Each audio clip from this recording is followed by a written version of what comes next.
방금 소개받은 이인숙입니다. 만나 뵙게 돼서 대단히 반갑고요. 특히 제가 영암 이 자치분권대학 캠퍼스를 오는 길에 상당히 좀 이렇게 설레임이 있었습니다. 이유는 제가 이쪽 토백이거든요. 바로 옆에 나주 세지가 제 본 고향이에요. 네. 그래서 저희 집안에서는 뭐 요즘 영암 금정의 대봉감 아주 많이 잘 먹고 있습니다. 아주 시켜가지고 우리는 그냥 바로 옆에 면이고 또 소식을 잘 알고 있기 때문에 저희 집도 지금 현재 몇 상자째 이렇게 구매를 해서 먹고 있는데, 이제 그 바로 이 세지 길은 항상 또 신북도 저희 초등학교 다닐 때에 세지 서교가 이제 분교가 되었었거든요. 세지 남교에서. 그래서 그런 역사를 또 저희 집안에서도 이쪽에 신북으로 어디로 시종으로 이렇게 결혼해서 살고 계시는 분들도 많이 있고, 그러니까 마치 친정에 오는 그런 기분으로 아주 참 기분이 이렇게 뭐랄까요, 약간 야릇한 그런 느낌으로 오늘 이 영암 캠퍼스에 왔습니다. 함께 해주신 이 요즘에 행감으로 많이 바쁘시죠? 몸과 마음이 참 힘드실 텐데 자치분권대학의 강의를 지금 이 수강하러 오신 주무관님들, 또 팀장님들, 그리고 또 혹시 계실 수 있을지 모르겠는데 아무튼 동장님들 아무튼 감사드리면서 이 시간이 정말 헛되지 않도록 제가 노력을 해보겠습니다. 이런 주제들을 가지고 주민자치 이해와 활성화인데요. 사실 방금 전에 인터뷰 잠깐 하려다 말았지만은 주민자치가 쉽고도 매우 어렵습니다. 왜냐하면 왜에 대한 이야기는 조금 이따 강의 중에 말씀을 드리도록 하고요. 제가 이제 저 위에 지금 보시는 것처럼 우리 영암군에 있어서는 이제 11개 읍면이고요. 그 다음에 약 한 6만, 그리고 공무원 수가 약 한 700명, 그리고 1차 산업, 2차 산업, 3차 산업에서 이제 전체적으로 제가 영암에 대한 공부를 많이 했어요. 근데 특히 오늘 아침에 서울신문에서 이 영암군의 월출산에 대한 또 소개가 엄청 크게 나온 거 아시죠? 제가 그것도 자 보면서 어머 좀 이렇게, 그래서 전국의 사람들이 월출산을 한 번씩 이렇게 클릭 해보지 않았을까 하는 그런 생각과 더불었고, 그 다음에 이제 여기서 보니까 이제 며칠 전에 공직자 한마음 체육대회도 단합대회도 하셨더라고요.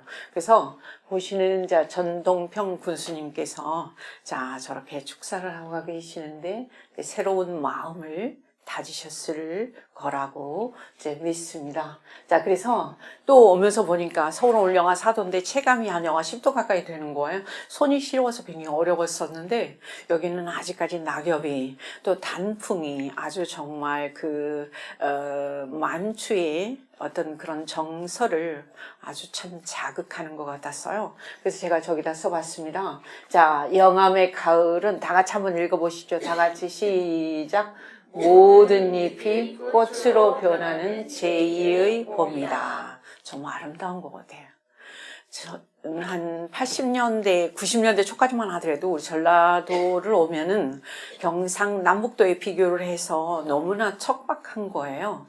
그게 많이 속상했어요. 그런데 요즘은 이제 그쪽에 가서 보면 거의가 다 이 개발이 되어버렸는데, 반면 우리 전라도는 아직 또 흙이 많이 보이고 그 다음에 산천이 이렇게 좀 자연으로 남아있는 것 같아서 마음이 참 편안해져요. 그게 어쩌면 우리의 어떤 그런 보배로움이 아닌가 하는 그런 생각을 해봤습니다. 자, 그래서 왜 주민자치인가에 대해서 이제 제가 들어가는데요. 이제 패러다임 변화입니다. 세상이 엄청 많이 또 그리고 빨리 변화 중에 있죠. 특히 우리 대한민국을 둘러싸고 있는 이제 이웃 나라들과의 관계, 그리고 뭐 정치, 외교, 국방, 그러니까 뭐 사회, 교육 모든 면에서 변화가 지금 엄청 빠르게 진행이 되고 있습니다. 이제 우리 지난 3, 40년 동안에 진행되어 온 각 정부마다의 집권 5년 동안의 정책 슬로건이 있어요. 저기 보시는 것처럼 쭈쭈쭈쭈쭈쭈 있는데 지금 작년 5월 10일 날 시작한 문재인 정권에서는 요게 맨 오른쪽에 보시는 것처럼 다 같이 무슨 시대라고 얘기했습니까? 국민 주권 시대라고 그랬어요. 아니, 국민 주권이라고 하는 것은 우리가 다 아는 바예요. 고등학교 사회문화 시간에, 정치경제 시간에. 아니, 국민이 실질적인 주권자이고 그 다음에 권력의 생산과 가정에 참여하는 그러한 국민 주권 국가임은 다 아는데 특히 우리가 이 부분입니다. 자, 헌법 제1조 1항에 대한민국은 민주공화국이다. 그 다음에 2항에 보시는 바처럼 대한민국의 주권은 누구에게 있고 다 같이 국민에게 있고 그 다음에 모든 권력은 누구로부터 나온다? 국민으로부터 나온다. 그래서 국민 모두가 주권자임은 다 이미 인지하고 있어요. 특히 선거하러 갈 때는 투표하러 갈 때는 내가 주권 행사를 하러 간다는 것에 대해서 다들 자 지금 인지하고 참여를 하고 계십니다. 그런데 선거하는 날이 지나면 투표 날이 지나면 평소에 내가 주권자임을 인지하는 그런 순간들이 많이 있을까요? 없을까요? 없죠. 그죠? 그래서 우리 대한민국은 의회민주주의 이런 얘기를 참 많이 하지만 사실은 어느새 모든 권력이 입법, 사법, 행정 중에서도 최근 들어서는 뭐 470조 5천의 예산안을 두고 통과를 시키는 만에 또 날마다 나오는 뉴스에서 내용들을 이렇게 보면 우리는 자칫 어떠한 생각을 하고 있냐면 어느새 여기서 지금 다 같이 무슨 주권주의를 자 국회 주권주의라고 생각을 할 수밖에 없는 그런 이제 어떤 착각을 하게 만들어요. 국민 주권주의 내가 국민의 어떤 한 사람으로서 주권자다. 국민 주권주의 별로 그렇게 실감하지 못하고 살아가는 그런 경우들이 많이 있어요. 반면 모든 권한은 의회에 국회에 집중되어 있는 것이 아닌가 하는 우리가 직접 자 뽑아서 그들이 의회 민주주의를 지금 실행하고 있지만 어느새 정말 거대한 공룡이 되어 있는 것이 아닌가 하는 그런 생각을 하게 되고요. 그래서 여기서 지금 보면 이제 입법권은 사실을 국회에 있다라고 우리가 생각을 하는데 이 부분에 대해서 조금 이따가 다르게 생각을 해보면 좋을 것 같다는 그런 거고요. 그래서 이제 주권자가 우리 국민일 수 있고 우리 국민 개개인이고 그래서 이제 우리가 주민일 수 있다라고 하는 그런 생각을 해보면서 자, 이 부분입니다. 작년 10월 달에 이제 여수에서 전국 주민자치 박람회 전국 지방자치 대회가 열렸었는데요. 거기에서 이제 그때만 하더라도 문재인 정부가 출범한 지 얼마 되지 않았기 때문에 참신했었습니다. 지금도 마찬가지지만 그래서 그때 문재인 대통령은 올해 6월 달에 자 지금 이 그 선거를 할 때에 무엇을 하겠다라고 얘기를 했냐면 여기서 보시는 것처럼 개헌을 하겠다 그랬어요. 개헌 헌법을 고쳐서 지금 우리가 입고 있는 옷들이 중앙 집권 옷 그러니까 지금 헌법이 만들어진 지 30년이 넘는 옷들을 지금 입고 있는데 이게 너무 어울리지 않다. 너무 칙칙하다. 이제는 세상의 변화에 걸맞게 중앙 집권보다는 이제는 무엇으로 터닝을 해야 되냐면 요쪽에 다 같이 한번 읽어보십니다. 지방 분권으로 한번 넘어가야 되겠다. 그래서 이것을 전 국민들에게 헌법을 자 개정해서라도 한번 해야 되겠다. 그 대신에 전국을 봤을 때에 17개 그 다음에 226개의 광역과 기초를 보았을 때 상당히 균형 발전이 어렵다. 왜냐면 재정 자료들을 봤을 때 서울은 80 몇 프로가 되는 반면 지방에 그다음에 우리 전라남도가 굉장히 열악하잖아요. 무슨 국가기관 산업이 있는 것도 아니고 세원이 있는 것도 아니고 뭐 등등등. 그래서 균형 발전을 이룰 수 있는 자 지금 지방 분권이 이루어지도록 여기에서 자 개헌을 하겠다라고 이제 작년 이 여수에서 얘기를 했습니다. 그러면서 앞으로 자, 개헌이라고 하는 것은, 자, 지금 지방분권이 제대로 되려면, 현재 맨 밑에 있어요. 요게 보면, 자, 특히 재정분권이 없인, 우리 여기 앉아 계시는, 자, 주무관님에서, 팀장님에서, 아무 동료님 다 아시겠지만은, 재정적인 자립이 없이, 여기에서 어떤 그런, 뭐랄까요. 자치라는 단어는 있을 수가 없거든요.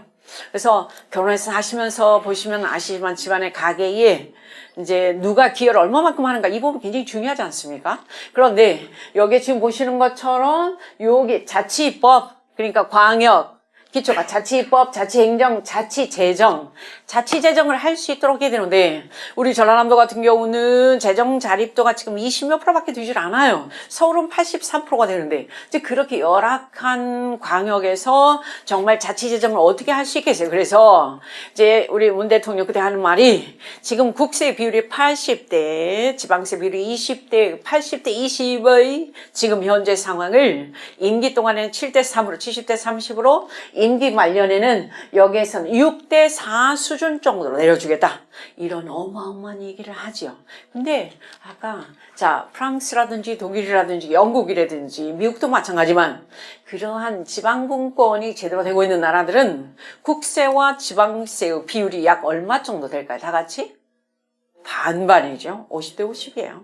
51대 49 정도라든지 그런 정도인데 우리는 8대 2이기 때문에 사실 지방 분권을 하려고 해도 재정적인 자립이 되지 않으니까 상당히 많은 어려움이 있다. 그래서 여기 지금 보시는 것처럼 자 해서 네 가지의 자 지금 그런 지방 분권을 위한 이 개헌을 올해 6월 13일 하겠다고 했는데 사실 그래서 자 지금 정부안도 내놨었던 개헌안이 국국은 6월 13일 날 선거에서 자 개헌안 우리가 투표했더라 안 했더라 다 같이 못했죠.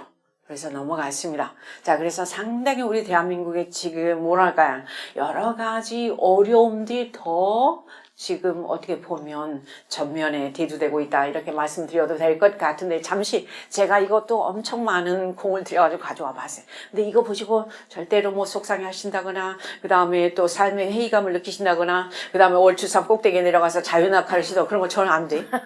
안 됩니다. 네.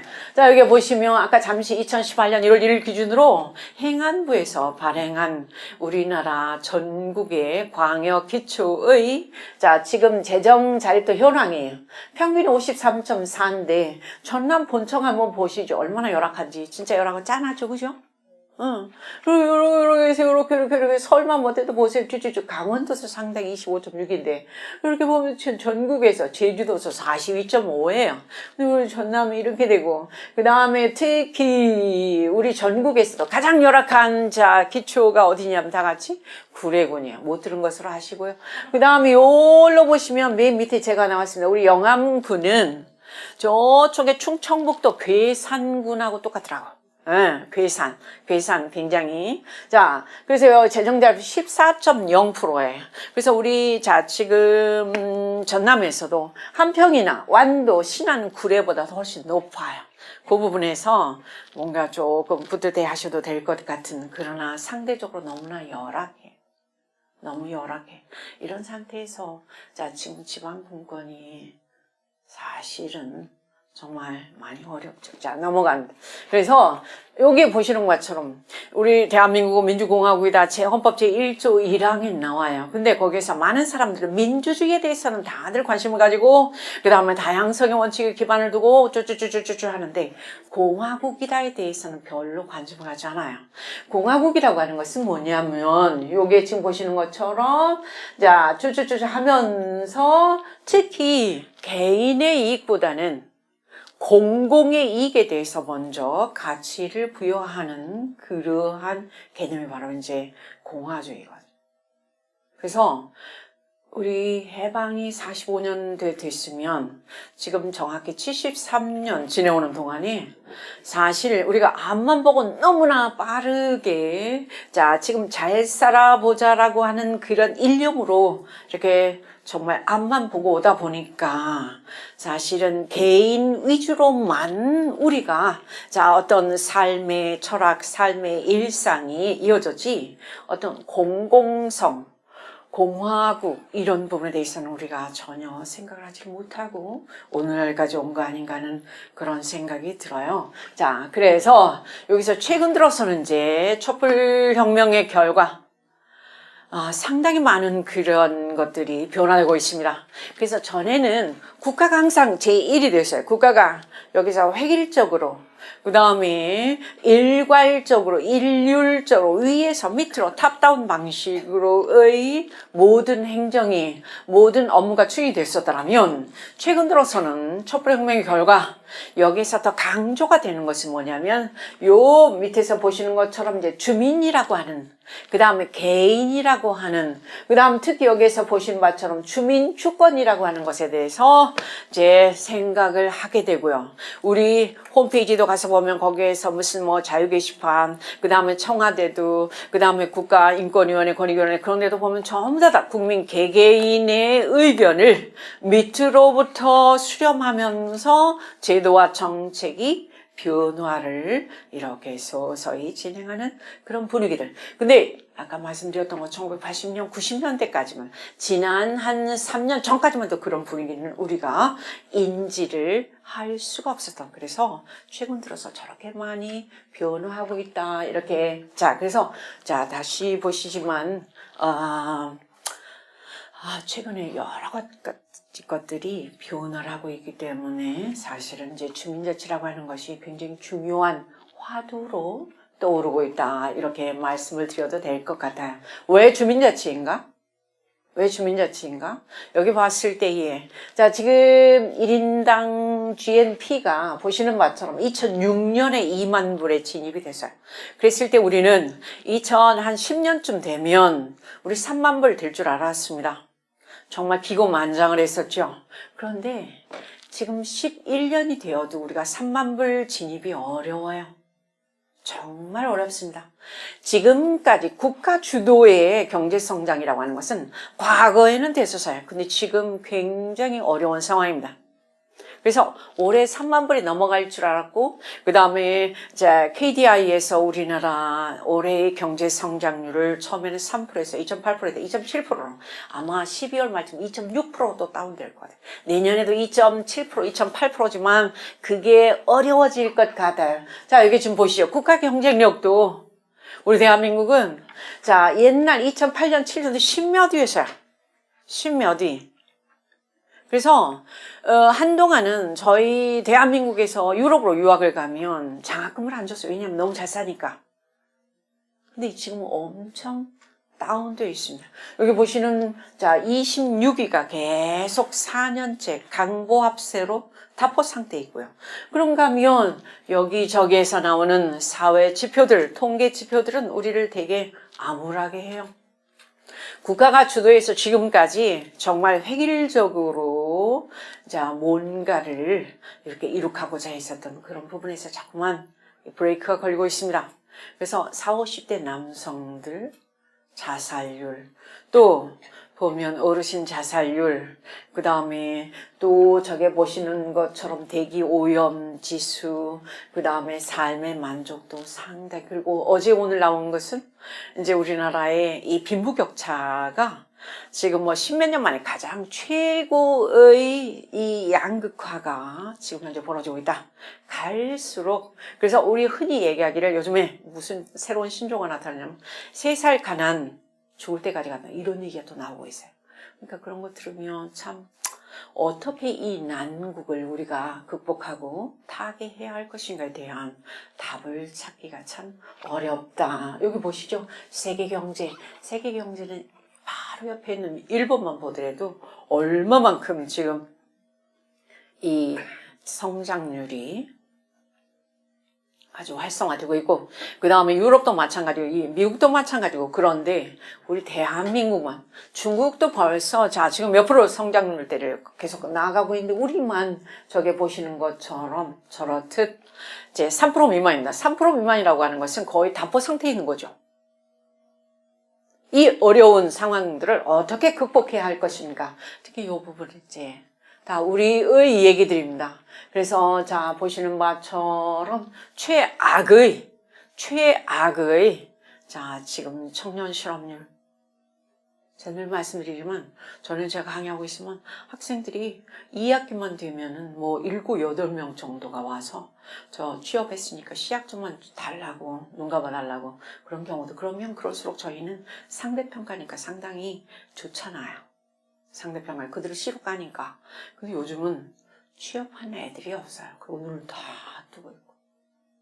그런 오늘의 실정을 보면서 그래서 오죽하면 졸업유예라는 단어가 나무 얘기하는 각자 모두 얘기해요. 그래서 워킹 홀리데이를 간다든지 아니면 뭘 한다든지 정말 안쓰러워요. 또 그런데 이제 그죠? 어제 그저께 나온 일테면 또 다른 우리를 암울하게 하는 그런 요소가 있는데 가계빚이 1510조. 우리 1년 예산이 자 470조 5천 원이에요. 예산액이 내년도에 지금 통과가 안 됐지만 그런 거 생각하면 얼마나 저게 가계빚이야. 국가빚이 아니라 기업빚이 아니라. 자, 저런 것들을 우리가 지금 이렇게 어떻게 대한민국의 이런 난제들을 극복할 수 있을 것인가 우리가 이렇게 생각을 해보면 저는 거기에서 자, 지난 역사를 이렇게 따져봤었을 때에 자, 우리가 어떻게 보면 이 앞만 보고 달려왔고 그 다음에 정말 잘 살아보자라고 하는 그런 경제제일주의로만 치닫다 보니까 정말 개인의 출세와 이익과 개인의 어떤 그런 성공을 위해서는 모두가 다 올인을 했었던 거 기억하고 있어요. 그러나 이웃을 위해서, 그 다음 내가 마을을 위해서, 내가 지역을 위해서 고민해 본 적은 별로 없어요. 누가 내가 내 지역에 살면서 여기서 어떤 일을 해야 될 것인가에 대해서 정말 심각하게 의논하고 고민하고 토론하고 그러한 사람들 별로 없었다. 이제 결국 그러다 보니까 여기에서 이제 뭐냐면 정말 돈을 향한 무한 경쟁, 황금 만능주의가 우리 사회를 지배하다 보니까 결국 있는 사람은 거기서 대접을 받고 없는 사람은 대접을 못 받는, 사람 취급을 못하는 그런 우리의 사회를 이렇게 보면서 정말 우리가 지금까지는 2018년 지금까지는 그래도 저희가 그래도 자 그런데 앞으로는 더 이상은 이렇게 해서는 안 될 것 같다. 그리고 특히 젊은 사람들에게 미래가 없잖아요. 네. 많은 사람들 그럽니다. 요즘 젊은 사람 너무 이기적이라고. 근데 그들한테만 책임 추궁을 해서는 안 된다고 생각을 해요. 그래서 우리가 모두 이 어려운 시기를 함께 이제 생각해보는 그러한 그 시기가 바로 이제 어쩌면 이런 오늘 같은 날이 아닌가 이렇게 생각을 해봅니다. 자, 그래서 흔히 요걸 들어가기 전에 제가 이제 한 페이지가 있는데 그게 뭐냐면 요즘같이 역사적으로 단 한 번도 이렇게 변화가 빠르고 정치, 경제, 사회, 문화, 외교, 국방에서 한 번도 정말 지금처럼의 격변기를 이렇게 겪어보지를 못했어요.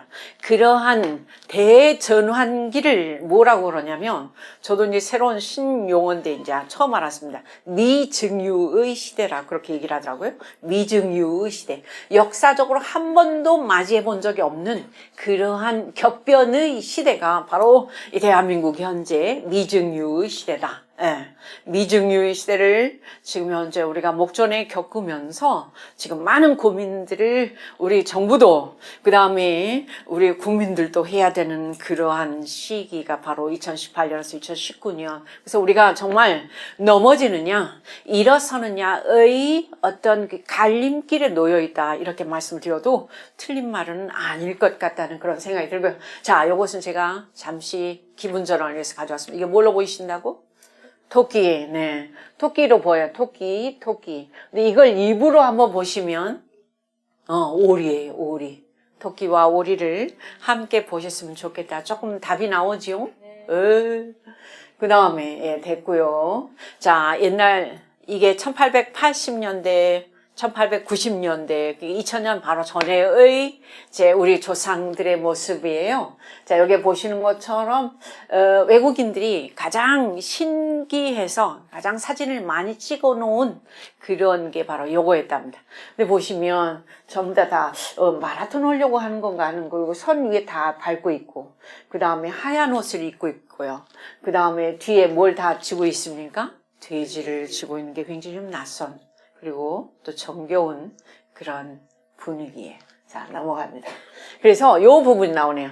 자, 여기 보시면 미중유의 격변기다. 대한민국은 지금 현재 정말 넘어질 듯 말 듯 아니면 일어날 듯 말 듯 지금까지 역사적으로 단 한 번도 이렇게까지 많은 변화가 그러니까 불과 6개월 7개월 전에 정말 상상할 수 없었던 일이 지금 막 일어나고 있고 그저께 판문점에서 무엇이 어떻게 되고 있고 그 다음에 주적으로 삼았었던 그게 어떻게 보니까 손을 잡고 있고 무슨 말씀인지 동의하시죠? 그래서 이제 일본과의 관계 그 다음에 중국과의 관계 미국과의 관계 그 다음에 국내적으로도 아까 말씀드렸던 것처럼 대통령이 이런 이야기 저런 얘기 그런 얘기를 하고 등등등 그래서 어떻게 보면 2018년은 4차 산업혁명 시대라고 말은 그렇지만 지금 우리 영화에 와서 보니까 분명히 농경사회가 분명히 이렇게 눈앞에 펼쳐지고 있어요. 그런가 하면 여기에서 이제 이렇게 정보 그 다음에 자 여기 함께 한꺼번에 동시에 지금 진행이 되고 있습니다. 그래서 우리는 정말 잃어버린 것도 많이 있지만 얻은 것들도 많이 있어요. 그래서 이 미래 사회는 과연 어떻게 무엇이 얼마만큼 펼쳐질지 아무도 몰라. 그래서 4차 산업혁명을 얘기하는 사람들은 어느 정도는 다 이렇게 추정은 하고 있어요. 근데 이제 그거에 대한 실질적인 현실감은 우리는 조금 몰리죠. 그러나 그 부분에 대해서 대비를 안 하면 안 될 것 같은 그러한 생각들. 자, 그래서 여기서 이제 우리에게 가장 중요한 화두로 남아지는 것은 뭐냐면 주민자치라고 하는 거예요. 주민자치는 뭐냐면 아까 우리가 공화국에 대해서 한번 우리가 생각해 볼 수 있도록 제가 살짝 이렇게 말씀을 드렸었는데 우리는 사실 개인의 출세와 개인의 성공을 위해서는 정말 눈부시게 그리고 밤잠을 안 자. 그리고 정말 허리띠 졸라매고 하루 24시간, 20시간 일을 해도 정말 아깝잖아요. 나에게 어떤 성공이 보장된다면. 그러나 내가 살고 있는 지역, 내가 살고 있는 이웃, 자, 지금 동네, 마을을 위해서는 별로 우리가 생각을 해보지 않아요. 주민자치라고 하는 것은 여기 보시는 것처럼 주민들이라고 하는 것은 뭐냐면 지금은 주민들은 누구냐면 그냥 주민등록만 되어 있는 사람들이에요. 그냥 밀가루처럼 아니면 먼지처럼 바람 불면 다 날아갈 사람들이에요. 주민들, 그러니까 특히 이제 서울의 대도시에 사는 사람들은 주민이라고 했을 때 거기서 주민이라고 하는 것은 그냥 주민등록만 되어 있는 그런 사람들이 주민의식이 하나도 없어요. 이웃을 모르고 이웃에 대해서 무관심한 것을 더 편안하게 생각을 해. 익명성이 보장되는 걸 더 원해요. 도시인들은. 이웃에 누가 살고 있는 거 알면 더 귀찮아하는 인사 안 하는 걸 더 바람직하게 생각하는 정말 철저한 개인주의로 이렇게 무장되어 있는 그런 대도시인을 보면 그 사람들은 사실은 주민등록만 돼 있어요. 주민이라고 하는 것은 뭐냐면 여기서 개인에서 뭘로 나와야 되냐면 지금 개인이 아파트 안에서 꼭꼭 숨어 있고 대문 안에 꼭꼭 숨어 있는 그 개인들이 문을 열고 어디로 나와야 되냐면 동네로 나와야 되고 마을로 나와야 되고 그 다음 이웃과 함께 인사할 수 있는 그러한 마음 자세로 나와야 되는데 그러한 사람들이 별로 없어요. 그러다 보니까 여기서 주민들이라고 하는 거 개인에서 먼저 주민이 돼야 되겠죠? 주민들도 거기서 그냥 주민들이 아니라 주인의식을 가진 주민들이 공동체를 그러니까 이웃 사람들끼리 인사를 할 수 있어야 돼. 알고 지낼 수 있어야 돼. 거기서 이제 주인의식이 나오는 거죠. 우리가 집을 살 때도 전세로 사는 것과 그다음 주인으로 사는 것은 하늘과 땅 차이잖아요. 그런 것을 생각해 본다면 여기서 이제 공동체를 형성하여 거기서 주인의식을 가질 수 있도록 해서 그 다음에 마을의 일을 동네 일을 그 다음 스스로 처리한다는 게 정말 어렵죠. 왜냐하면 내가 이 지역에서 살고 있는데 내 지역의 문제와 그 다음에 이 지역의 발전, 이 지역이 어떠한 모양새 이런 것들에 대해서 전부 다 알아야 되거든요. 근데 그런 걸 잘 몰라. 관심 없어. 그런 채로 살아온 그러니까 주인의식이 없는 거죠. 그냥 주민등록만 돼 있는 그런 주민으로서 살고 있는 그런 사람들. 그렇게 했을 때에, 자, 여기서 공동체를 형성해서 마을의 일을, 동네의 일을, 지역의 일을, 자, 여기서 스스로 알아서, 그러니까 문제를 발굴할 수 있어야 되고, 문제가 어떻게 된 문제인지를 알아야 되고, 그렇게 하면 첫째 관심이 있어야 되거든요, 관심. 관심이 있어야 되는데, 관심을 가질 수 있는, 그 다음에 가져야 된다라고 하는 그런 사람들이 전혀 별로 없어요. 그러다 보니, 그냥, 거기서 주민등록만 되어 있는 주민들로 이제 뭉쳐진 그러한 사람들. 그러니까 그 사람들은 주민이라기보다는 그냥 구경꾼인 거죠. 이렇게 동네 무슨 일 있나 없나 팔짱 끼고 와가지고 이렇게 자 지금 어떻게 보면 손님처럼 살아가고 있는 그러한 주민들이 참 많은데 그게 아니라 지역에 대해서 눈을 뜨고 관심을 가지고 문제를 발굴하고 그 문제가 무엇인지 어떻게 해결될 것인지에 대해서 주인정신을 발휘해서 일을 문제를 처리하려고 하는 그러한 것을 일컬어서 여기서 주민자치다. 아마 우리 여기 앉아 계시는 저기 그 공무원 전체적으로 선생님이라면 선생님들 중에서도 지금 본인이 살고 있는 동면에 이렇게 그 홈페이지 한번 들어가 보신 적 있으십니까? 업무적으로 말고. 그럼 내가 예를 들어 광주 뭐 산수동에서 산수동에 동장님이 누구고 인구가 몇 명이고 어떻게 해서 그런 거 별로 관심 가지시는 분들 계십니까? 별로? 안 계시잖아요. 그리고 마을에서 내가 직장 동료들이 아닌 동료들과 연계한 그런 친구들이 아닌 마을에서 안 사람들과 정말 산책을 하고 커피를 마시고 영화를 보고 쇼핑을 하고 그러신 분들 몇 분 계십니까? 안 계시잖아요. 그러니까 철저하게 개인으로만 우리가 마을에서 살고 있다 이렇게 말씀드려도 틀린 말은 아닐 것 같아요. 동의하시죠? 재미없으세요? 우치하스까? 네.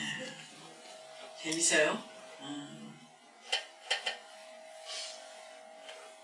그래서 광주영어 나오신 선생님들 계십니까? 많죠? 제가 광주영어 나옵니다. 제가 광주영어 하면 이건 이제 우리 거기서 커팅해 주세요. 재밌는 사실이 있어요. 우리가 광주여고 10반이었어요. 10반. 1반부터 10반까지. 그때는 이제 전남여고 광주여고인데 저희 1, 2반이 이과였습니다. 그래서 3, 4, 5, 6, 7, 8, 9, 10까지는 문과였어. 그때만 하더라도. 그래서 이제 문과의 2반은 진짜 우리들이 흔히 얘기하는 책벌레들이라고 해서 공부를 열심히 하는 애들이라고 그랬었는데 그때 물리 2 선생님 계셨어요. 물리 2 선생님이 항상 우리 수업에 오시면 이렇게 했어요. 저희들이 그때만 하더라도 정신이 몽롱하잖아요. 막 새벽부터 계속 고3 되면 땡기잖아요. 담임 선생님이. 이제 그러던 판이었는데 그 물투 선생님이 오셔가지고 너희들 잠자리 뭐? 잠자리 뭐? 뭐 이렇게 하시면서 또 항상 하시는 말씀 우리 보고 너희들 의대 가지 마? 약대 가지 마? 왜? 너희들 말이야 의대 약대 머리 뽑아가면서 정말 열심히 공부해가지고 그때 조대의대 전대의대 있었습니다. 그때 다녀가지고 너희들 의사 되는데 앞으로 과학이 콘으로 발달하면 그 꽃자를 한 약 2초에 콘으로 발달하면 말이야 환자가 없어져. 아픈 사람이 없어져. 너희들 돈 벌어야 쓸 것인지 못 얻을 것이냐. 너희들 전부 다 백수 된다. 그래서 앞으로 과학이 콘으로 발달하면 우리가 산소방에 한번 딱 들어가. 그래가지고 거기서 한 10분 있으면 생명 1년 연장이 되고 그 다음에 비타민 알약 하나 먹으면 한 달 거 비타민이 있고 그 다음에 뭐 영양 잠방 받으면 또 생명이 주룩 연장이 되고 이런 얘기. 그리고 아픈 것을 미리 다 알아낼 수 있는 컴퓨터라는 게 나오는데 그런 것도 말이야 과학이 콕 발달하면 의사가 필요 없어요. 약사는 더 필요 없어요. 약을 안 먹어도 되니까 이러면서 우리를 막 이렇게 세뇌 내지는 현혹을 시키는 우리가 이렇게 있으면 그러면서 뭐라고 그러셨냐면 그때 결정적으로 그때 과학이 고도 발달하면 의사 선생님만 하고 그 다음에 약사 선생님만 하고 그때는 간호원이라 해서 간호원이 전부 다 하얀 가운을 입고 팀이 된대. 한 팀이. 그래갖고 집집마다 뭘 하냐면 배를 눌러. 그래갖고 이거 환자 없어요. 그리고 거기서 개새끼가 와 짖으면 강아지가 짖으면 거기서 환자 없어요. 죄송합니다. 오늘도 못해요. 그런 거죠. 오늘도 못하기네. 환자 오늘도 없단다. 그럼 또 그 옆집 가고 또 옆집 가고 그렇게 해서 앞으로 과학이 고도로 발달하는 30년이 지나면 그때는 환자 없는, 그래서 의대와 약대를 다닐 필요가 전혀 없다라고 우리를 자꾸만 의대 약대 가지 마라고 하셨던 그런 기억이 나요. 그래서 저희는 우리 그때 61명 중에서 약대 의대를 간 친구들은 엄마 아빠가 의사인 그런 한 30명을 제외하면 하나도 안 갔어. 근데 그 선생님을 다시 뵙고 싶어요. 과학이라는 이름 아래 우리를 정말 열심히 가르쳐 주셨던 선생님이셨는데 좀 속은 것 같은 느낌도 들고 재미있죠. 자, 재미있으시면 저를 보시면 밑에 보시면 자 좋아요. 자 그래서 이제 주민자치가 뭔지 조금 이해가 되시죠? 네. 그래서 나중에 우리 여기 선생님들도 퇴직하시면 지역에서는 정말이지 봉사하실 때, 근데 우리나라에서는 어떻게 되냐면 주민자치에 대해서 관심을 안 갖는 분들이 더 잘 살아. 더 출세하고 더 돈 있고 더 높은 사람들은 전부 다 해외로 빠지고, 그죠? 담 더 높이 싸고. 근데 해외는 독일도 그렇고 그 다음에 일본도 그렇고, 자 지금 지역에서 봉사하는 것을 최고의 미덕으로 생각하죠. 다 지역으로 다 돌아가. 근데 우리는 별로 돌아간다 안 돌아간다? 안 돌아가죠. 안 돌아가죠. 이 부분이 참 아이러니. 그래서 지역에서 정말 이 오랫동안 봉사하시면서 그렇게 하는 게 참 아름답잖아요. 근데 우리나라는 별로 그렇게 하지 못하는 것 같아서 많이 안타깝다. 그래서 주민자치가 활성화될 수 있는 방안이 뭘까? 우리가 이 자리에서 고민을 해보도록 하자. 사실 주민자치가 맨 처음에 자리를 잡게 된 것은 옛날 우리 세계사 시간에 배우셨지만 아테네, 그 다음 로마, 그러니까 도시국가에서요. 도시국가의 인구가 아테네에 딱 10,000명쯤, 지금 한 이제 읍면동 정도의 수준 정도 되는데, 거기에서는 헌법이 있다든지 국가가 왕이 있고 그런 게 아니어서요. 그러니까 이제 아테네에서는 인구가 10,000명 정도 되는데 거기에서 6,000명 정도가 직접 모여가지고 직접 거기에서 무엇을 하냐면 주민총회를 해. 그게 여기에 나오는 뭐냐면 여기 민회예요, 민회. 아고라 같은 데 쫙 앉아 거기에 10,000명이 모일 수는 없으니까 6,000명이 자 매주 자 1년에 40회 정도의 민회가 열려요. 그래서 지난주에 토론했던 것도 하고 또 계속 1년에 40. 그러면 자 10,000명 중에 6,000명이 들어갈 수 있는 인원을 결정하는 게 전부 다 뭘로 하냐면 추첨으로 해. 추첨으로 뺑뺑이를 돌려서 하는데, 거기에 대해서 모든 이제 준비를 하는 그러한 사람들이 여기에 누구냐면 500인 평의회. 500인 평의회. 그래서 그 아고라 같은 그런 광장에 6,000명이 모여가지고 그때 무슨 전기가 들어왔겠어요? 뭐가 들어왔겠어요? 안 들어와. 그러면 한가운데 이 정말 그 에코가 잘 통할 수 있도록 한가운데서 이 조그만 목소리를 하더라도 저 위에까지 모든 사람들이 들을 수 있는 그러한 과학적인 그런 아이디어를 만들어 가지고 거기에서 자 무엇을 논의하냐면 6,000명이 모여 가지고 여기 보시죠. 자 특히 공공질서 유지, 그다음에 여기 특히 여기서 이제 재정, 그다음 이제 세 번째 과세, 외교, 도편 추방은 혹시 우리 도시국가 아테네에서 중요한 이 민회에서 결정된 사항을 다른 도시국가로 고자질했다든가 밀고를 했다든가 그렇게 의견을 했을 때는 거기에서 추방을 시키는 것을 거기에 6,000명이 결정을 해요. 그리고 특히 거기서 중요한 것은 자 과세, 세금을 우리는 어떻게 해요? 전부 다 주민세 개인균 등본을 해서 자 지금 이 도지사님이 일괄 징수를 명하도록 하는데, 이런 것도 만약에 영암군의 자 지금 군세를 전부 다 주민들이 거기서 모여서 결정한다. 만약에 시종면의 주민총회를 시종면민들이 모여가지고 자 1년에 주민세, 시종면민세를 면민세를 5,000원 낸지 아니면 3,000원 낸다든지 했을 때 면민들이 결정한다. 10,000원 낸다든지 그러면 주민들이 거기서 면민들이 관심을 가질까요? 안 가질까요? 다 같이 가질 수 있겠죠. 이제 그런 것이 오랫동안 정착이 되었으면 좋을 것 같은데, 이제 우리 대한민국은 인재사 시작도 안 한 편이죠. 그래서 주민자치가 지금이라도 서구에 잘 사는 나라들은 그들이 잘 살게 된 이유가 어떻게 보면 과학이 고도로 발달해서 그렇게 강대국이 된 게 아니라 어쩌면 주민자치를 통해서 그렇게 잘 살 수 있다. 이렇게 저는 생각을 하고, 우리는 모든 것을 위에서 전부 다 세팅을 해서 내려주니까 사실 주민들이 지역에서 주인으로 살 수 있는 그런 기회도, 그 다음에 필요성도, 그 다음에 목적도 아무것도 없이 그냥 이렇게 살아오다 보니 이제는 모든 것이 국가에서만 일괄적으로, 자, 지금 일방적으로 그렇게 내려주는 그런 시대는 조금 지난 것 같다. 그래서 상당히 어려운 상황에 접해 있다. 저는 그렇게 생각을 합니다.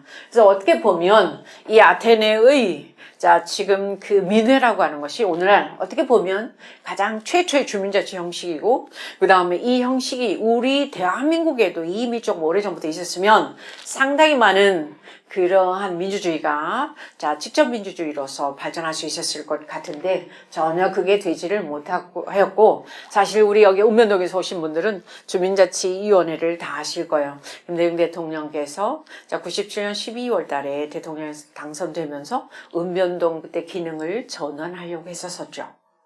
원래는 이 읍면동이라고 하는 것은 이제 일제시대 때 일본 그런 사람들이 우리나라에서 세금을 어떻게든지 더 철저하게 수탈하기 위한 그러한 이 전방위 부대로 읍면동을 설치해 놓은 건데, 이게 오늘날까지 일본은 이미 옛날에 다 없어졌어요. 우리나라는. 그래서 읍면동을 이제 기능 전환을 하려고 했었는데 그게 잘 조금 어려워서 그 다음 2099년에 시범 사업을 해가지고 2000년 7월에 전국적으로 이제 다 아시는 바처럼 주민자치센터라고 하는 거. 그러니까 읍면동이 그때 공무원들이 거의 한 30명씩 있었거든요. 근데 그때는 모든 걸 수기로 하니까, 손으로 하니까, 예를 들어서 출생신고한다, 또 내지는 뭐 인감증명 떼러 간다, 전부 다 손으로 했었어요. 근데 그러다 보니까 보통 민원인들이 읍면동에 가가지고 뭐 2-3시간 기다리는 것은 예사였었거든요. 이제 그렇게 이제 99년 전산화가 되면서 이게 전부 다 이제 시간을 절약할 수 있으니까, 그러면서 읍면동을 자 그때 자 모두 없애고 절반으로 딱 끊어서 이제 그 공무원들을 전부 다 어디로 보내냐면 이제 상부 기관으로 다 보내죠. 우리 같은 게 군청으로 다 보냅니다.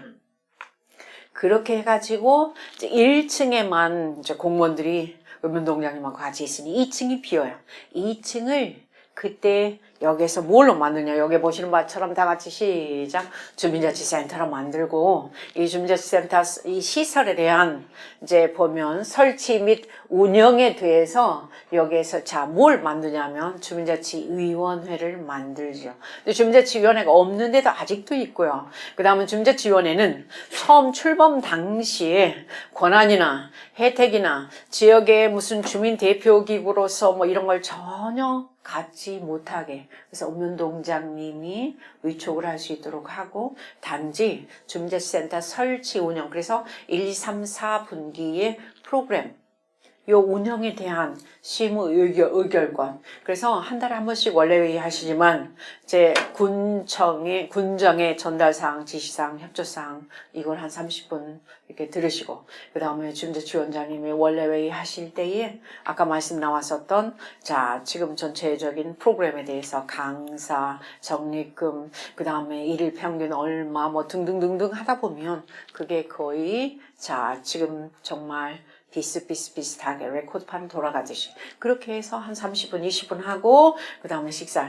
그렇게 해서 지금 이제 주민자치위원회가 만들어진 지 정확하게 19년 이렇게 된 오늘날도 보면 처음 출범 때와 별로 달라진 것이 없는 그러한 상태의 주민자치위원회로 지금 현재 머물고 있음을 알 수 있다. 근데 사실 자치라고 하는 것은 하나는 우리 여기 앉아 계시는 선생님들 중에서도 행정학과 출신이 되게 많으실 거예요. 근데 여기서 단체자치가 있고 그 다음에 여기서 이제 주민자치가 있고, 단체자치는 이제 중앙정부와 수학과 기초와 읍면동 사이에 어떠한 예산, 그 다음 재정, 사무, 위임위탁, 이 수직적인 그러한 자치 행정학에서 굉장히 강조시하는 그러한 단체자치가 있고요. 반면 수평적인 어떠한 요쪽에 정치적인 참여와 그 다음에 네트워킹의 어떠한 주민자치가 있어요. 그런데 우리 대한민국에서는 불행하게도 여기서 주민자치는 거의 이제 다루지를 않고 사실은 요 단체자치만을 굉장히 강조를 하죠. 그래서 행정학자들, 교수님들, 박사님들도 보면 전부 다 단체자치에 대해서는 전부 다 전문가세요. 그런데 주민자치는 별로 이렇게 좀 뭐랄까요?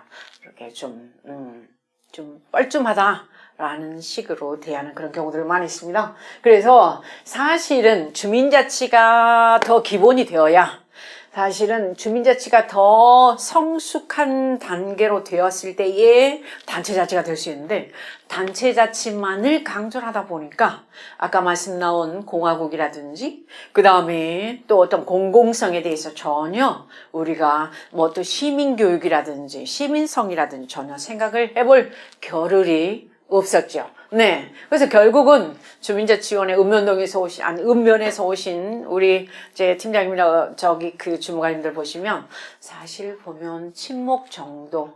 그러니까 주민도 없고 그 다음에 자치는 더 안 되고 그래서 원래 회의할 때 회의 안건 전부 다 주무관님들이 다 맡아서 하시고 너무나 잘 알죠. 예. 그래서 주민자치에 어떻게 하면 방법, 그 다음 내용 그런 것에 대해서는 별로 관심하지 않는 그런 주민자치위원회는 되게 많으십니다. 그래서 사실 주민자치위원회는 지금 현재 하고 계시는 주민자치센터의 프로그램이 다른 무슨 청소년 아니면 교회 종교시설에서 하고 있는 그런 프로그램과 거의 겹쳐요. 그런데도 똑같이 문화여가 위주의 프로그램을 하고 있는 오늘의 현실. 그래서 사실 자 지금 면사무소 내지는 읍사무소 굉장히 중요한 공공의 시설이잖아요. 근데 그게 기껏 이제 주민들의 문화여가 프로그램만 하고 있는 오늘의 현실을 봤을 때 이게 조금 잘못된 것 같다라고도 이야기를 많이 하고 특히 주민자치원님들은 사실 내가 정말 내 돈 내서 지역에서 봉사하고 없는 시간 내서 봉사하는데 내가 돈 받는 것도 아니고 내가 일을 왜 하냐.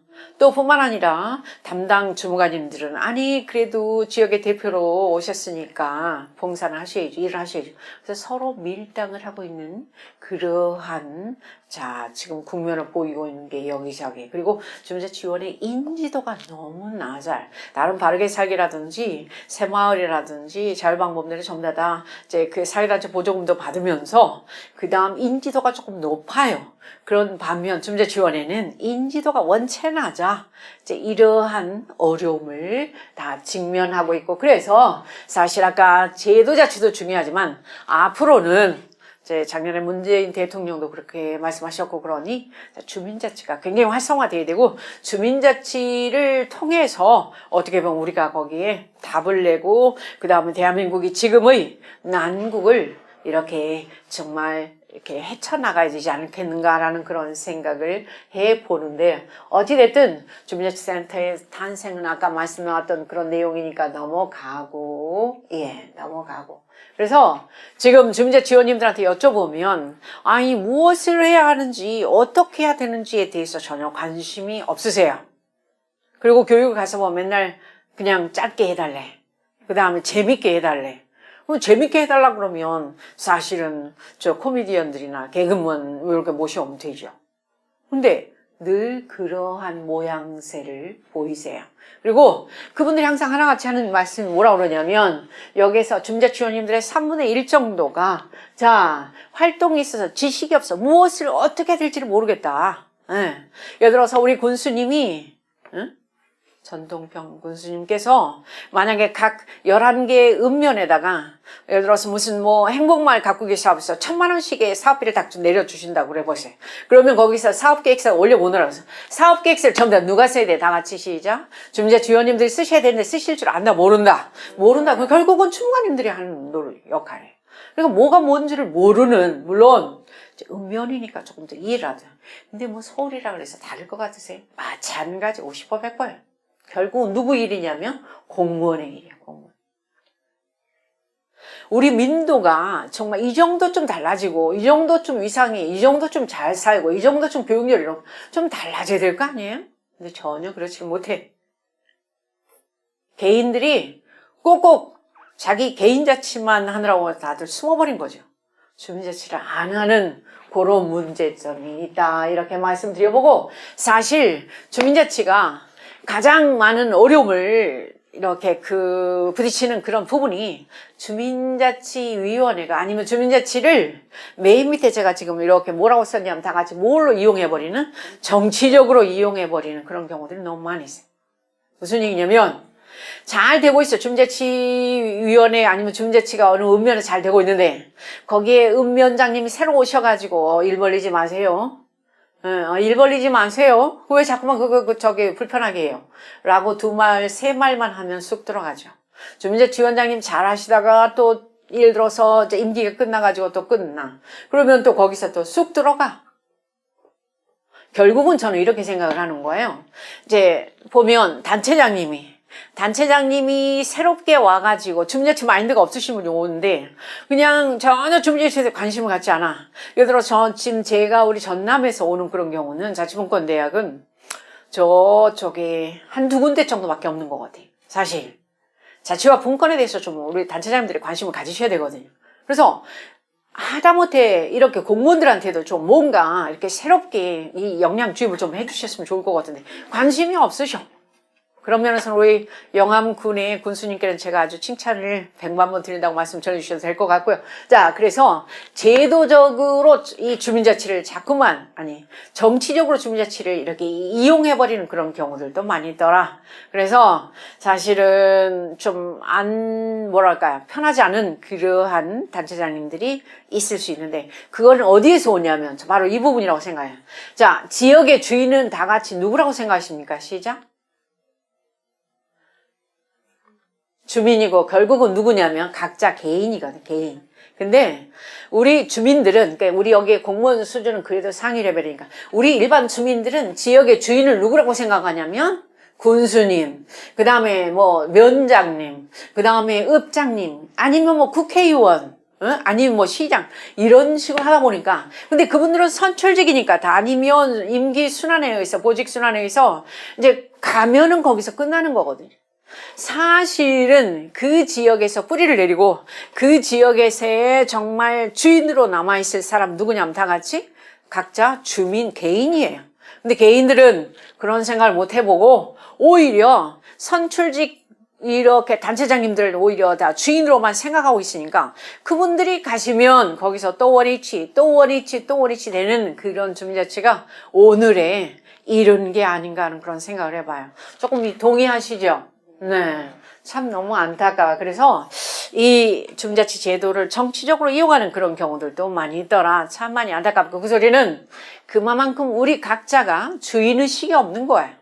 각자가 지역에서 정말 주인으로서 제대로 일을 하고 뿌리를 내리고 그 다음 자리매김을 했으면 그렇지 않을 텐데 그렇지를 못했기 때문에 그러다 그래서 예를 들면 저쪽에 충남대학교의 김찬동 교수님 같은 경우는 이렇게 주민자치 현주소에 대해서 말씀을 하시기도 하고 그 다음에 또 특히 아까 말씀드렸던 것처럼 일본은 우리나라 읍면동이 없어요. 그래서 읍면동에 공무원들 우리는 정말이지 주민들의 손과 발과 안전, 복지 모든 것에 진짜 정말 최후방 부대가 되어져서 이렇게 움직여 주시는데 일본은 그런 게 없죠. 그리고 천재지변이 자꾸 일어나니까 거기서는 주민들 간의 네트워킹 굉장히 잘 되죠. 그래서 거기서 주민자치가 엄청 발달되어 있습니다. 아예 읍면동이 없는 대신에 주민들끼리의 협의회가 있으면서 그 다음에 지금 이 천재지변이 있을 때마다 그들이 아주 지역에서 적극적으로 활동을 하죠. 이제 그런 것을 보면 그리고 활동하시는 분들도 일본에 저도 몇 번 가봤습니다만은 전부 다 연세가 80대 이렇게 90대 이러신 분들이 마을에서 다들 봉사활동하고 그러세요. 우리나라처럼 그렇게 젊은 사람만 있어야 된다고 그러지 않아요. 젊은 사람도 일하셔. 우리가 봉사를 할 때니라고 지역에서 주인 노릇을 하고 있는 이제 그분들을 보면서 우리는 여기 있잖아요. 여기 보신 일본에서는 주민협의회가 있는데 우리 여기가 있고 근데 일본은 상당히 좀 많이 다르더라. 그래서 이런 제도적 문제점도 우리가 한번 생각해 볼 필요성이 있다. 이렇게 되고요. 그래서 지금은 주민자치위원회는 정부에서 아마 다른 교수님들이 말씀을 해주시겠지만은 여기서 지금 주민자치위원회는 25명 이내고 그 다음에 별로 실질적인 권한이나 혜택이 전혀 없습니다. 그리고 특히 여기에 보시는 것처럼 읍면동장님이 위촉을 하시니까 어떻게 보면 관내 밑에 이렇게 들어가 계시는데 이제 이쪽에 생자부 시범 사업을 해서 저쪽에 목포하고 광주 임동하고 그 다음에 순천의 중앙도 몇 군데들 여기서 조금 다르고요. 반면 좀 일본을 이렇게 보면 이제 전체 주민들의 야간 여기에서 지금 보시는 것처럼 50-60%는 내지는 90%는 전부 다 이렇게 주민자치위원회에 가입이 돼 있고 그 다음에 거기서 봉사활동을 정말 열심히 하고 그런 것을 봤을 때에 지역 주인으로서의 자리매김을 많이 하고 있더라. 이렇게 말씀을 드려도 될 것 같고요. 그래서 결국은 주민자치라고 하는 것은 가장 첫 번째의 지금 중요한 대목이 뭐냐면 참여를 해야 돼요. 내가 개인으로만 있을 것이 아니라 지역에서 주인으로서의 행세를 하려면 주인으로서의 마음가짐을 하려면 우리 마을이 어떤 마을이지? 우리 동네가 어떤 동네지에 대한 궁금증이 제일 먼저 들어야 된다고 생각합니다. 우리 동네가 어떠한 인구가 몇 만이고 그 다음에 여기서 동장님은 면장님은 읍장님은 그 다음에 우리 지역의 인구 사회학적 특성은 그 다음에 지금 넓이는 그 다음에 우리 지역에서는 지금 주민자치위원회가 있을까 없을까 있다면 어떤 분들이 있을까 이런 부분에 대해서도 좀 관심을 가지고 그 다음에 우리 아파트에서는 누가 살고 입주자 대표회의가 분명히 거기서 많은 일들을 하고 있지만 동대표가 있지만 그러면서도 거기서 내가 지역에서 주민으로서 그런데 문제는 제가 주민자치에 대해서 오랫동안 관심을 가지고 이렇게 하다 보니까 중요한 거는 사람들은 마을에 대해서 지역에 대해서 관심이 있을까요 없을까요? 다 같이? 없어. 정말 없어. 정말 해도 너무할 정도로 관심이 없어요. 그 소리는 이 자치 역량이 전혀 없어요. 전혀 없어. 나아가서 제일 중요한 단어로 제가 여기에서 지금 뭐라고 썼습니까? 주민? 참여. 어떻게 하면 참여를 시킬 것인가에 대해서 제가 아무리 고민을 해도 답이 안 나와요. 사람들은 너무 진짜 무관심이에요. 눈길 한번 안 줘봐요. 그게 뭔데요? 나 바빠요. 그래서 어떻게 하면 정말 우리 지역을 이렇게 공동체로 활성화시킬 수 있는 내가 남이 아니고 내가 이 지역에서 주인으로서 이웃집하고 알고 인사 먼저부터 하고 그 다음에 거기에서 말을 섞고 이렇게 구경하는 게 아니라 주인의 자세로 돌아가서 그렇게 되었을 때 거기에서 공동체라고 하는 것이 이렇게 활성화될 수 있을 건데 그게 안 된다는 거. 근데 사실 따지고 보면 우리가 한 80년대까지만 하는데 우리 영암은 그러지 않나요? 저희가 2004년대까지 세지에 살았었습니다. 근데 보면 마을에서 누가 돌아가시면 전부 다 일손 놓고 그 집에 다 가서 망자에 대해서 음식하고 바느질하고 그 다음에 손 넣어주고 그러지 않았나요? 그런 공동체성이 우리 대한민국 정말 대단하잖아요. 근데 어느새 다 없어져 버렸어. 다 없어져 버려. 이게 바람직하지는 않다. 그리고 제가 잠시 나왔었지만 오랫동안 독일 생활을 했거든요. 유학 생활. 잠시만. 또 옆으로 빠진다. 세계에서 제일 독한 말이 어딜까? 어떤 것일까요? 세계에서 언어 중에 제일 독한 말. 독일 말이에요. 왜냐하면 독일어 공부할 때는 무슨 사전 봐야 되니까? 독한 사전 봐야 되니까. 좀 썰렁하시죠? 네, 징하기 어렵습니다. 그래서 중문, 뭐 복문 모든 그 명사들이 성이 있어요.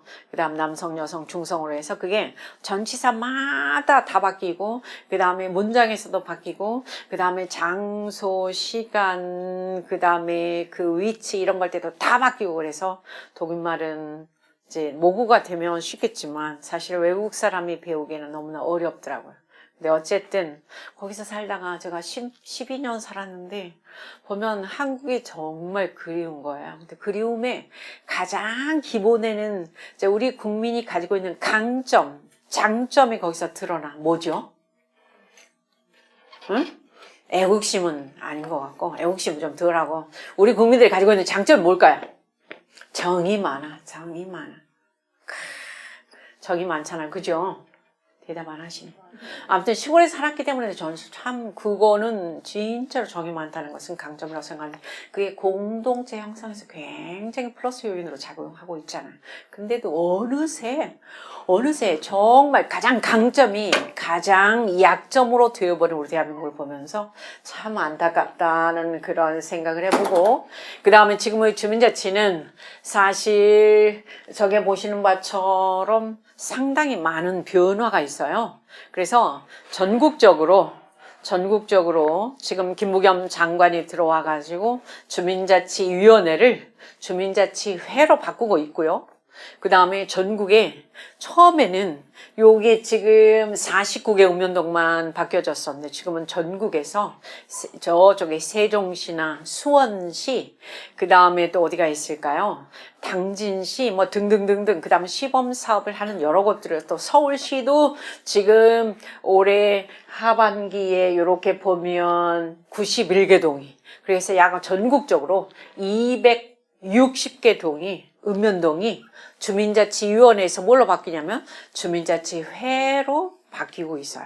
그래서 많은 변화가 지금 현재 25명 이내의 주민자치위원회가 이제 50명 이내의 주민자치회로 그리고 지금은 동장님이 주민자치위원님들을 위촉하지만은 그때는 저기 주민자치회가 되었을 때는 이제 우리 군수님이 위촉하는 그래서 위상도 높여주고 뭐뭐뭐뭐 한다고 그러는데 사실 자 저렇게 돼서 아무튼 많은 학자들은 이제 관이 저렇게 제도를 또 바꾸니까 또 위에서 세팅을 일괄 해버리잖아요. 그 부분에 대해서 상당히 많은 비판을 하고 있습니다. 그래서 이제 학자들의 비판 저런 것도 이렇게 그래서 보면 주민자치회가 되었을 때에 거기서 동지원관 한 명 넣어줘요. 그 다음에 간사도 유급제로 하고 그래서 재정을 많이 예산을 투자한 그러한 그 제도다 보니까 상당히 또 말이 많고 그런데 어찌됐든 자 저렇게 넘어가고요. 그래서 지금 현재는 자 2018년 11월 요 현재는 무엇을 어떻게 하고 있냐면 행안부의 김부겸 장관은 주민자치회가 되었을 때에 자 주민세 개인균등분을 내려주도록 하겠다. 주민세 개인균등분이 보통 가구당 6,000원 낼 거예요. 그것을 주민자치회에다가 재정적 자립을 할 수 있도록 내려주겠다. 근데 정치하시는 분들은 역시 잘 모르겠어요. 그게 언제쯤 될지는. 그렇게 하는데 여기 지금 보면 서울시에서 일을 했던 분들이 전부 다 행안부로 올라가가지고 지금 현재는 여기에 주민자치형 공공서비스라 그럽니다. 지금 주민자치위원회와 주민자치회에서 이제 주민자치형 공공서비스 뭐냐면 여기 지금 보시면 자 읍면동 복지전담팀을 구성을 해라. 네. 그 다음 두 번째 전담 인력을 확충을 해라. 특히 사회복지 전담 인력들을 확충을 해라. 그 다음에 여기서 세 번째가 되게 중요합니다. 주민자치회를 표준조례안을 근거로 해서 법제화해라. 조례 만들어라. 그래서 주민자치회로의 전환을 암암리에 지금 서두르고 있습니다. 그리고 자 특히 여기서 읍면동장님의 역할을 또 강화하는 아무래도 거기서 읍면동에서 여기서 복지전담팀을 새롭게 구성을 하려면 행정이 거기서 이제 새롭게 이렇게 좀 일을 시작해야 되는 거예요. 그러면서 주민자치회로 또 이렇게 되는데 주민과 행정이 이렇게 일원화할 수 있도록 금문동장님의 역할을 조금 강화시키는 그러한 시스템으로 자, 각 지자체가 여기서 나서도록 해라 해서 지금 현재 아까 말씀드렸던 전국에 한 260개가량의 읍면동이 주민자치회로 전환이 되고 있고 그 다음에 주민자치형 공공서비스. 근데 이 말이 사실은 굉장히 어렵죠. 주민자치형 공공서비스. 행안부가 지금 현재 주도하고 있는 주민자치형 공공서비스입니다.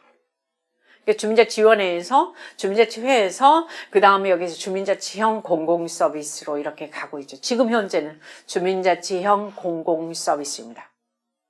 네. 그래서 지금 전국에서 발빠르게 저렇게 움직이고 있고요. 네. 그래서 이제 여기 보시는 것처럼 주민자치 현장에서 보면 상당히 어렵습니다. 왜 어렵냐면 결국은 모든 일들은 관계에서 시작해서 관계로 사실은 끝이 나는 것 같아요.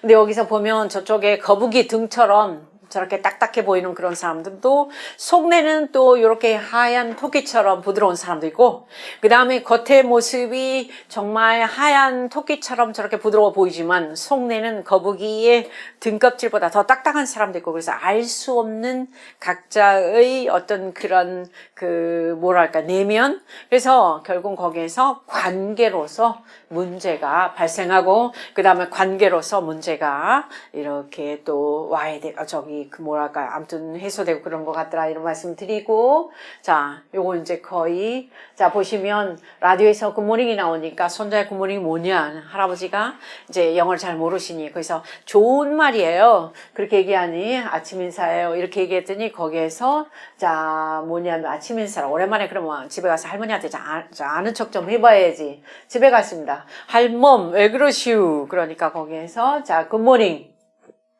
할머니께서 뭐라고 그랬을까요? 굿모닝. 근데 거기서 답은 시래기고요. 근데 각자는 내가 아는 범주 안에서만 생각하고 그 다음에 해석할 수 있어요. 그쵸? 자, 그래서 저거 넘어가고요. 그래서 이제 활성화 방안은 사실은 조금 이렇게 말씀을 드리면 좋은데, 이제 공무원 쌤들이라서 사실은 저건 거의 필요하지 않을 것 같다는 그런 생각이 들어서 넘어가도록 하고요. 보면, 이제 사실 주민자치가 성공적으로 진행이 되려면 전 제가 봤을 때에 제일 중요한 것은 여기에서 주민자치위원회 사고 역량 그 다음에 역사 이런 것도 있지만 특히 여기서 공무원의 사고 역량 단체장님의 마인드가 굉장히 중요하다고 생각합니다. 단체장님이 주민자치에 대해서 어떠한 견해를 갖고 계시느냐가 이제 그 단체의 어떤 주민자치의 수위에 굉장히 중요한 역할을 하더라 이런 말씀 드리고 싶고 사실 아까 요 부분이에요. 제가 이게 다시 한번 나오는데 우리 각자 개인은 개인의 성공과 출세를 위해서는 정말이지 100점이에요. 100점. 그런데 이 100점짜리 개인 자치가 사실은 마을로 동네로 지역으로 나오면 얼마나 좋아요. 우리 대한민국 국민이 지금의 정말 이 훌륭한 그런 역량을 지역에서 발현시킬 수 있다라면 진짜 우리는 정말 춤을 출 수 있을 것 같은데 실질적으로 여기에서는 10%도 안 돼. 10%도. 우리 지금 영암도 마찬가지일 거예요. 영암도. 귀농, 귀촌 하신 분들도 조금 요즘 많이 늘어나실 것 같지만 그분들이 이 사회에서 정말 적응하고 함께 하기가 쉽지 않다는 거 다 알고 계시라고 보고요. 그래서 여기서 지금 요 마을 자체가, 동네 자체가, 지역 자체가 한 60-70%만 된다면 그래서 여기서 지금 보시면 개인이 마을로 동네로 지역으로 나와서 함께 춤추면서 함께 소통하면서 그런다면 정말 우리가 더할 수 없이 좋을 텐데 이제 그게 되지 않는 오늘의 현실을 보면서 결국은 주민자치라고 하는 것은 지역에서 민주주의 꽃이다. 그래서 저는 이렇게 되거든요. 주민자치가 어느 정도 발달되느냐에 따라서 우리 대한민국의 국격이 저는 결정된다고 봐요. 국격이. 우리 국민 5,100만의 품위가 주민자치를 통해서 좀 나와야 된다고 결정되게 된다고 생각합니다. 근데 지금까지는 2018년 살아가면서 아직까지는 너무 미미한 거예요. 동의하시죠? 그래서 이 부분을 우리가 어떻게 하면 조금 더 활성화시킬 수 있을 것인가? 우리가 지역에서 어떻게 하면 우리가 각자 개인으로 머물러 버리는 우리의 각자가 어떻게 하면 주민으로서 제대로 자리매김할 수 있을 것인가? 이 부분을 생각해 봤으면 굉장히 좋겠다는 그런 생각과, 그래서 주민자치가 성공하려면 행정과 자치는 떼일래야 떼일 수 없는 그런 관계이다. 특히 사람들 얘기하면 돈 있으면 주민자치 다 한다고 얘기를 해요. 또 어떤 사람들 아니야. 일이 있어야 되지. 근데 제일 중요한 것은 여기서 봤을 때 제가 볼 때는 뭐냐면 다 같이 저는 사람이라고 봐요. 사람. 얼마만큼 주인의식을 가진 사람들이 한 사람, 두 사람, 세 사람 이렇게 나오느냐. 그리고 주민자치가 활성화되려면 사실은 여기 주민자치 위원님들의 역량이 굉장히 중요하거든요. 그런 의미에서 우리가 주민자치 위원님들의 역량을 강화시킬 수 있는 교육을 자주 시켜주시면 좋겠다는 그런 생각도 들고요. 넘어가고, 그래서 결국은 주민자치위원에게 필요한 역량은 저기다 그랬을 때 사실 제일 중요한 것은 마을의 어떤 자치 의지, 주인으로서의 의지, 내가 무슨 역할을 어떻게 해야 될 것인가에 대한 필요성을 인지하고 거기에서 자리매김을 잘하는 이게 제일 좀 중요하다고 생각하고요. 그렇게 했을 때에 여기서 이제 앞으로 주민총회 아테네처럼 이제 그렇게 정말 주민들이 결정하고 주민들이 거기에서 지금 주인 역할을 하고 하는 그런 게 있으면 참 좋겠다. 우리도 그러잖아요. 맨 밑에 보면 권력은 쪼갤수록 투명해져요. 그리고 우리가 쪼갤수록 투명해질 뿐만 아니라 정치의 허무주의도 없어요. 나아가서 국민이 정치로부터 스트레스를 덜 받아요. 우리 지난 몇 년 동안 그런 경험들 많이 하셨던 거 기억하실 거라고 보고요. 거의 마지막 부분인데요. 주민총회에 대해서 제가 소개를 한 군데 해드리겠습니다. 지금 서울을 비롯하여 전국에서 주민총회 바람, 굉장히 마을총회 바람이 지금 거세게 불고 있어요. 근데 그 주민총회, 마을총회가 다 어디에서 벤치마킹을 해왔냐면 요쪽에 스위스의 글라루스라고 하는 주정부, 인구가 38,000명 정도 되는데 거기에서 지금 이 옛날, 지금으로부터 350년 전에도 여기에서 항상 1년에 한 번씩 거기에서 총회를 해요. 주민들이 모여가지고. 그 다음 요렇게. 그 다음 여기 서 있는 사람들이 왜 서 있냐면 그래서 총회 이제 관계자들인데요. 거기서 투표기기 그런 게 없어요. 전부 다. 이를테면 거수로 해. 거수로 할 때 사람들이 몇천 명 되니까 이제 색종이로 하는 거예요. 색종이를 한 사람이 보고서 판단할 수 없으니 여러 사람들이 이렇게 보고서 이렇게 하고요. 여기 바로 요거예요. 평소에는 지금 글라루스라고 하는 그 주에 이 주민총회 장소가 저렇게 비어있어요. 근데 1년에 한 번 5월 첫 번째 주 일요일날 여기서 사람들이 여기에 다 나오는 거예요. 여기 다. 그래서 여기서 보시죠.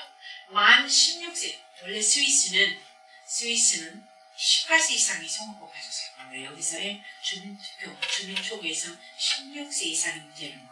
그리고 참여율이 요렇게 6, 7천 명 정도. 옛날에 6, 70%였는데 지금은 20%. 그러면 한 7천 명 정도 되겠죠. 요렇게 되는 요 사람들. 이거는 반대. 요거는 여기 파란색은 찬성. 재밌죠? 저렇게 지역에서 정말 우리의 힘을 우리끼리 알아서 거기에서 총회를 그 다음 거기에서 결정한다고 사람들이 정말 관심을 가질 거라고 봐요. 그렇게 하는데 어떤 게 있었냐면 지금 여기에 어떤 게 있냐면 공공장소 불가 금지. 불가는 어떤 것이냐면 요런 거. 혹시 해외여행 가서 보면 왜 이슬람 무슬림 여성들이 강경파들은 저렇듯 여권 사진을 찍을 때도 저렇게 부르카를 입고 잖아요. 절대 얼굴 안 내죠. 그런데 저게 혐오감을 준다고 프랑스하고 그 다음에 이 스위스에서 뭘 하냐면 법안을 통과를 시켜요. 저 부르카를 입고 다니면 저 부르카를 입고 다니도록 한 남편이나 오빠나 아버지한테 벌금을 약 30만 원 물도록 해요. 근데 그러한 법안이 통과가 되었을 때에 지금 벨라루스에서는 어떻게 결정을 하냐면 여기 지금 보시죠? 부르카 착용을 금지를 했는데 2010년 스위스 벨라루스 주민총회에서 유권자 사무리가 부르카 금지 법안을 반대를 해버려. 우리는 저렇게 입고 다니면 하나의 문화적인 차원을 따르면 우리는 혐오감을 느낀다거나 그 다음에 저 사람들 반대하지 않는다. 그러니 지금 이 부르카를 입은 여성 얼마든지 우리 벨라루스는 와도 좋다. 관광객으로. 이렇게 주민들이 거기에서 국가 법안을 반대하고 거기서 통과시켜버려. 멋지죠? 이런 정도의 주민총회의 권한을 갖고 있으면 얼마나 좋겠어요. 그래서 여기서 지금 보시면 어떤 게 있냐면 과세. 세금을 우리 전화하는 도세. 그 다음에 여기에 보면 세법원, 병원, 그 다음에 서류 권한, 방과 후 교실 확대. 우리 같으면 지금 교육부에서 그 다음에 또 교육청에서 할 텐데. 그 다음에 여기서 보시죠. 자연보호 구역 내 통행의 허가권도 역시 주민들이 직접 결정을 해. 그러니 주민들이 총회에서 그런 결정 권한을 갖고 있으니까 다들 관심을 보일 수밖에 없겠죠. 이해되시죠? 네. 저런 스위스의 글라루스 칸톤이었고요. 그래서 결국은 뭐냐면 저는 이렇게 말씀드려요. 오늘의 결론입니다. 보시는 바처럼 선진국일수록 주민자치가 굉장히 발달되어 있어요. 가장 대표적인 스위스, 독일, 스위스는 그냥 물론 우리랑 좀 달라. 왜냐면 일요일마다 그 사람들은 교회 가고 성당 가고 그래서 주민들이 자주 만나죠. 커뮤니티가 형성이 되죠. 근데 우리는 이제 그건 아니기 때문에 비교는 조금 어려울 수 있을지 모르나 그들은 오늘의 강대국이 된 것은 어쩌면 여기에 보시는 바처럼 선진국이기 때문에 주민자치를 한 게 아니라 여기에서 주민자치를 통해서 무엇이 됐다고 다 같이? 선진국. 우리 대한민국도 사실은 지금의 어려운 상황을 국가에서 획일적으로, 일률적으로, 일방적으로 이제는 어려워요. 결국은 우리가 지역이 살 수 있도록 지역의 주민들이 주인 행세를 잘 하면서 지역의 특성을 반영해서 우리가 주민자치를 잘 한다면 주민자치 주인공이 된다면 우리가 밑으로부터 공을 자꾸만 위로 쏘아 올리면 그래도 조금의 변화가 있지 않을까. 근데 지금처럼 위에서의 일방적인 그런 통보 형식의 정책이나 제도나 어떤 변화는 바람직하지 않다. 동의하시죠? 결국은 우리가 지역에서 주인 행세를 해야 되는 거야. 우리 지역이 살아야 결국은 국가가 사는 거예요. 근데 지금까지는 우리는 국가한테 전부 다 맡겨만 주고 오다 보니까 여기에서 지금 대한민국이 안고 있는 여러 가지 문제에 대해서 답을 못 찾고 있는 거예요. 저 그렇게 보면서 지금 현재 대한민국이 무슨 미세먼지도 그렇고 저출산 문제도 그렇고 경제 문제도 외교, 국방 다 어려워. 쉬운 게 지금 하나도 없습니다. 근데 그 부분에 있어서 우리가 답을 찾는다는 것은 정말 어렵긴 하지만 우리가 시간이 걸릴지라도 밑으로부터 해법을 여기서 찾아보지 않는 한 어려울 것이다. 그래서 요 부분이에요. 요 부분. 이제 이게 마지막인데 이게 뭘로 보이시냐면 다 같이? 응? 무엇일까요? 오뚜기예요. 오뚜기. 눈사람이 아니라. 오뚜기를 이렇게 보시면서 오뚜기의 특징이 있습니다. 뭐 하지 않습니다? 넘어지지 않아요. 넘어지지 않는 이유가 있습니다. 뭡니까? 네, 밑에가 무게중심이세요. 무게중심 밑에가 있는데 우리 대한민국이 지금 해방 이후 73년 만에 정말 눈부신 발전과 무해수유를 창조한 거 분명히 맞아요. 근데 지금 굉장히 넘어질 건가 말 건가 이런 상황에서 중요한 해답은 제가 볼 때 무게중심을 어디에서 갖자? 다 같이? 밑에서 갖자. 지역이 살아야 누가 산다? 국가가 살아. 예. 뿐만 아니라 주민이 주인으로서 역할을 잘 했었을 때에, 그게 주민자치가 잘 되었을 때에 그 지역이 활성화되고, 그 다음에 그 지역이 일취월장할 수 있을 거다. 저는 거기에 대한 답은 분명하고요. 그래서 옛날에는 우리가 이렇게 얘기했습니다. 사공이 많으면 배가 산으로 간다 그랬어요. 근데 지금은 사공이 많으면 어때요? 배가 더 빨리 가. 더 잘 가고 빨리 가. 왜냐하면 누구는 구글 검색하고 누구는 네이버닷컴하고 누구는 뭐 팀앱 해서 엄청 빨리 갈 수 있어요. 거기다가 집단 지성까지. 지금 누구든지 다 자기 각자의 지혜와 그다음 자기 각자의 생각들을 발표하고 얘기해. 얼마든지 빨리 갈 수 있습니다. 우리 대한민국 국민이 갖는 그러한 장점들을 하나로 다 이렇게 모아가지고 한다면 지역에서 주인이 제대로만 그 지역사회 문제에 대해서 관심을 갖고 눈을 뜨게 된다면 주민자치가 활성화된다면 저는 정말이지 거기에서 우리가 도약할 수 있으리라고 봐요. 근데 그것을 전혀 이렇게 관심 안 두고 방치해버리는 거 대단히 안타깝다. 그래서 마지막으로 제가 드리는 이제 사이트는 도산 안창호 선생님이 하시는 말씀. 우리가 해외에 아무리 여행을 간다. 여행객은 손님이에요. 뭐 그곳의 햇빛과 바람과 물과 공기는 우리 기억해 주지 않습니다. 우리 영암의 이 햇빛과 공기와 바람, 물, 다 우리 월추산 모두 지역의 주민들만 기억하고 있죠. 마찬가지. 그래서 여기에 지금 보시는 것처럼 대접하려는 자는 주인이고 접대받는 자는 손님이에요. 근데 손님은 가면 끝나요.